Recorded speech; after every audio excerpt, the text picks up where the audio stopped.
جو لوگ اللہ پر ایمان لائیں کہیں کہ ہمارا رب اللہ ہے، پھر اس پر جم جائیں، ان پر فرشتوں کا نزول ہوتا ہے، نہ کوئی غم کرو نہ خوف، خوشیاں مناؤ جنت کی جس کا تم سے وعدہ کیا گیا تھا۔ اللہ کی ربوبیت پر اطمینان جب انسان کو ہو جاتا ہے، میرا رب اللہ ہے، ربی اللہ، انسان کے لیے نہ کوئی کھٹکا، نہ کوئی خطرہ، نہ کوئی خوف، نہ کوئی حزن۔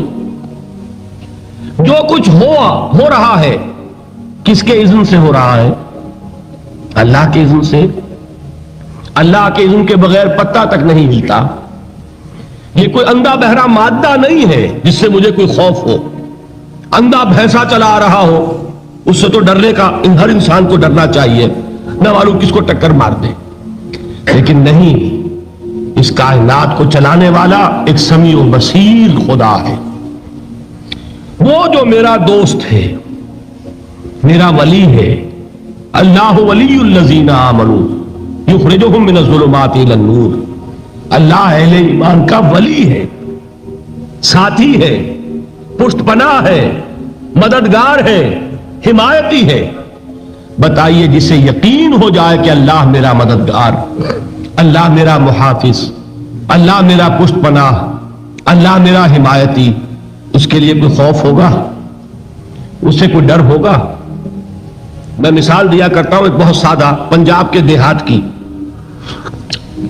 تو بڑا چودھری ہے اور کوئی غریب کسان ہے، اس غریب کسان کے جانوروں کو ہر وقت اندیشہ ہوگا چوری کا، کوئی میری بھینس کھول کر نہ لے جائے، کوئی میرا بیل کھول کر نہ لے جائے۔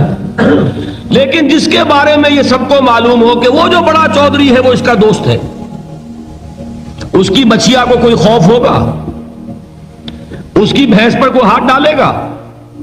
اسے کوئی اندیشہ ہوگا؟ نہیں۔ کیوں؟ کہ وہ بڑا چودھری، بڑا اس کا یہاں کا سردار، جاگیردار، سب کو معلوم ہے وہ میرا دوست ہے، کوئی میرے خلاف اقدام نہیں کر سکتا۔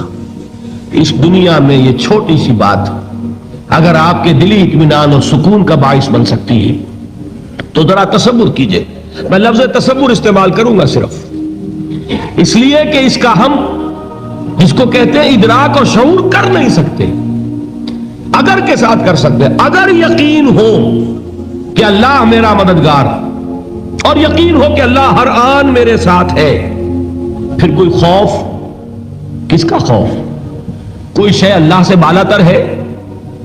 کوئی قوت اس سے زیادہ طاقتور ہے؟ کوئی اس کے ارادے کو بدلنے والا ہے؟ کوئی اس کی مشیت کے آڑے آنے والا ہے؟ یہی بات ہے جو حضور نے فرمائی۔ یہ ایمان کا حاصل ہے لب لباب، کہ دیکھو اچھی طرح اس بات کو ذہن نشین کر لو، اگر تمام انسان مل کر تمہیں کوئی نقصان پہنچانا چاہے نہیں پہنچا سکتے، مگر جو کچھ اللہ نے لکھ دیا ہو، اور تمام انسان مل کر تمہیں کوئی نفع پہنچانا چاہے نہیں پہنچا سکتے، مگر وہ شے جو اللہ نے طے کر دی۔ آپ پھر میں کہوں گا ذرا طاری کیجئے، اسے فرض کیجئے، اسے سوچئے۔ اگر اس حدیث پر ہمارا دل ٹھکا ہوا ہو تو کسی سے ڈر ہوگا؟ یہ مجھے نقصان نہ پہنچا دے، یہ میری رپورٹ خراب نہ کر دے، یہ میری انکریمنٹ نہ رکوا دے، یہ میرا یہ نہ بگاڑ دے، یہ میرے یہ نقصان نہ پہنچا دے۔ اس کا ڈر، اس کا ڈر، اس کا خوف، اس کی خوشامد، اس کے لیے جا کر طرح طرح سے اپنی عزت نفس کو ذلیل کروانا اس کے سامنے، یہ سب کچھ کیوں کرتا ہے انسان؟ جب سمجھتا ہے کہ اس کے ہاتھ میں میرا کوئی نفع ہے، اس کے ہاتھ میں میرے لیے کوئی ضرر ہے، یہ مجھے کوئی گزن پہنچا سکتا ہے، یہ مجھے کوئی نقصان پہنچا سکتا ہے، یہ میرا کوئی کام بنا سکتا ہے، یہ میری کوئی ضرورت پوری کر سکتا ہے، اسی کا نام شرک ہے۔ جہاں آپ نے یہ سمجھا کہ غیر اللہ کے اندر کوئی طاقت موجود ہے، وہی شرک ہے۔ بتوں سے تجھ کو امید ہے، خدا سے نومیدی، مجھے بتا تو صحیح اور کافری کیا ہے؟ شرک تو یہ ہے۔ جس پر بھی تمہیں یہ خیال ہے، کلمہ ہے یہ کلمہ سوم، لا حول ولا قوت الا باللہ، ذرا اس پر دل کو کبھی اگر آپ تصور کریں، پھر فرض کریں، دل ٹھک جائے اس پر، کوئی طاقت نہیں۔ یہی بات تھی جو شیخ عبد القادر جیلانی رحمۃ اللہ علیہ نے اپنی وصیت میں اپنے بچے سے کہی.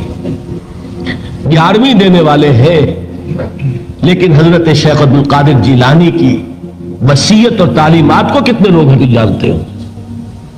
یہ جن مقامات تک پہنچے ہیں وہ کس چیز کی بدولت پہنچے؟ انہوں نے جو پیغام دیا وہ کیا تھا؟ اے میرے بچے، جس طریقے سے قرآن مجید میں حضرت لقمان کی نصیحتیں جو ہے نقل کر دی گئی ہیں، میں یہ عرض کروں گا بالفرض اگر قرآن حضرت عبد القادر جیلانی کے بعد نازل ہوا ہوتا تو شیخ عبد القادر کی یہ نصیحتیں بھی قرآن میں درج ہوتی. اتنی اونچی نصیحتیں ہیں. اے میرے بچے، اس حقیقت کو ذہن نشین کر لے، لا فاعل فی الحقیقت ولا مؤثر الا اللہ. اس کائنات میں نہ کوئی فاعل حقیقی ہے نہ مؤثر حقیقی ہے سوائے اللہ کے. کسی شے میں کوئی تاثیر نہیں اگر اللہ نہ چاہے. آگ جلا نہیں سکتی اگر اللہ نہ چاہے. پانی ڈبو نہیں سکتا اگر اللہ نہ چاہے. زہر ہلاک نہیں کر سکتا اگر اللہ نہ چاہے. کوئی چیز فائدہ نہیں پہنچا سکتی اگر اللہ نہ چاہے. تو در در پہ کیوں سر جھکاتے ہو؟ در در پر کیوں جبیں سائی کرتے ہو؟ سب کے سامنے کیوں ہاتھ پھیلاتے ہو؟ ایک اللہ سے مانگو. ایک اللہ کے سامنے زمین پر اپنی جبین رکھو. لا فاعل فی الحقیقت ولا مؤثر الا اللہ. نظر آتا ہے ہمیں کہ پانی پیاس بجھا دیتا ہے. پیاس بجھانے کی صلاحیت پانی میں نہیں ہے، اللہ کے اذن سے. کھانا بھوک مٹا دیتا ہے، بھوک مٹانے کی صلاحیت کھانے میں نہیں ہے، اذن رب میں. دیکھیے یہی یقین تھا. حضرت موسیٰ علیہ السلام کا واقعہ یاد کیجئے. سامنے سمندر آ گیا ہے، قوم دیکھتی ہے پیچھے کہ گرد و غبار کا طوفان ہے. معلوم ہوا کہ فرعون اپنے لشکر سمیت آ گیا ہے. لشکر جب چلتا تھا تیز رفتاری کے ساتھ تو گرد و غبار کا جو طوفان اٹھتا تھا اس کا تصور کیجئے. اور لمحہ بلمحہ وہ قریب آ رہا ہے. پوری قوم نے کیا کہا؟ اے موسیٰ انا لمدرکون، اے موسیٰ ہم تو پکڑے گئے. قرآن مجید میں تو یہاں وہ باتیں نہیں لکھی ہیں، لیکن تورات میں یہ درج ہے کہ بنی اسرائیل جھگڑنے لگے، دست و گریبان ہو گئے موسیٰ کے ساتھ. موسیٰ ہمیں یہاں مروایا لا کر، اس سے تو ہم ہی بہتر تھے.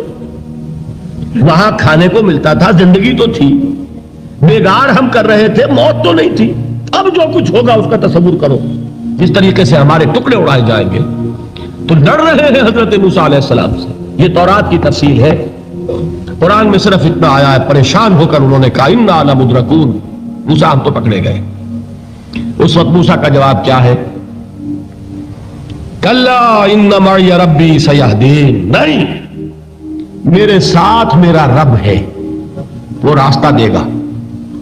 بتائیے کہاں راستہ نظر آ رہا ہے؟ یہ ہے ایمان بالغیب. راستہ نظر نہ آئے تب اللہ پر یقین ایمان ہے. جیب میں پیسے ہوں اور تب دل کو اطمینان ہے تو ایمان کس پر ہوا؟ پیسے پر، اللہ پر نہیں. جب وسائل و ذرائع نہ ہو اور پھر یقین ہو کہ اللہ مسبب الاسباب ہے، وہ اسباب کا پابند نہیں ہے، وہ اسباب کا محتاج نہیں ہے، اسباب اس کے محتاج ہے. اگر یہ یقین ہے تو اللہ پر ایمان ہے. یہ نہیں ہے تو تمہارا ایمان اسباب پر ہے، وسائل پر ہے، ذرائع پر ہے، مادیات پر ہے، اللہ پر نہیں. اس وقت کہاں راستہ تھا؟ کوئی راستہ تھا؟ سمندر ہے اور ادھر سے لشکر آ گیا ہے. کلا ان معی ربی سیہدین. اب دیکھیے ایمان کہہ دینا آسان ہے، ہوا معکم اینما کنتم، جہاں کہیں بھی تم ہوتے ہو اللہ تمہارے ساتھ ہوتا ہے.